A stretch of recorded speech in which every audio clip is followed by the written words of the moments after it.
Good morning. I wanted to take a minute and just share a few of my leadership positions that I have within my life. By far, the most important to me is the way that I lead my family. Starting off with my wife, I try to make sure that her spiritual, emotional, and physical needs are met on a regular basis. This is done simply by good communication. We are always chatting at night. We regularly do breakfast or lunch for dinner.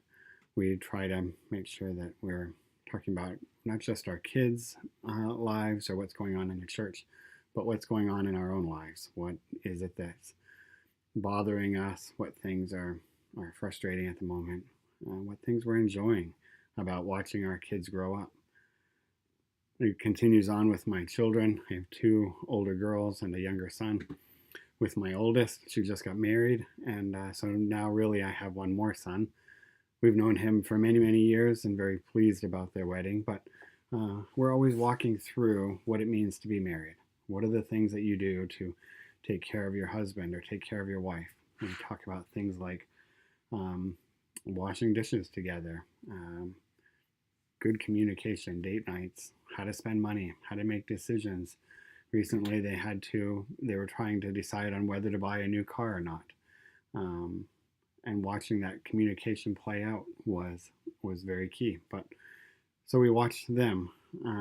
We watched my older daughter also. She works in youth ministry with me, and so I walk side by side with her and helping to become a good youth leader and somebody who's leading students as well. Our middle child is in her sophomore year at college, and she's still finding her way in what she wants to do. She has an incredible love for pottery, and so we try to help her with that as much as we can, but we also try to help her just with life. She spends time in her church up there, which is very different than our church down here, and we get chances to share about that and see what the differences are and why they're there. So it's very joyous. Our son, is very much a sports fanatic. He loves sports. But one of the things is in most high school sports, it's very rare to see an underclassman become a team captain. We've taught him consistently that leadership isn't a position somebody gives you. You're a leader because you lead. It's the statement I make not just to my son, but to so many people, all of our teens and our youth group and stuff like that. You're a leader because you lead, not because somebody says you are. And so we teach him about what that means to lead on a team. This year he was a captain on a soccer team, and then he leads even on his football team, which he plays simultaneously. He leads by showing a good work ethic. He may be at soccer for a 2.5 hour practice, and then he spends an hour on the football field getting ready for kicking field goals, punts, and whatever. He leads by example. We also teach him to, as a captain, that's a leadership position in itself, and that he needs to take time praying for his other students, praying for other kids that are struggling, and not being afraid to let them know that, hey, you're praying for them. And so that's how I lead my family.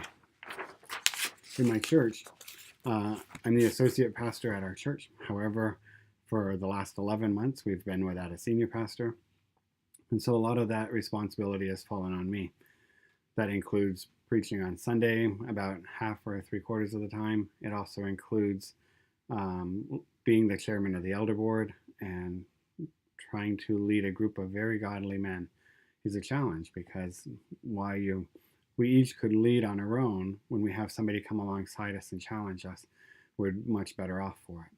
And so I take that role very seriously to try to challenge our elder board, try to give them thoughts and objectives and things to challenge them so that they're not just coasting even in this time of change.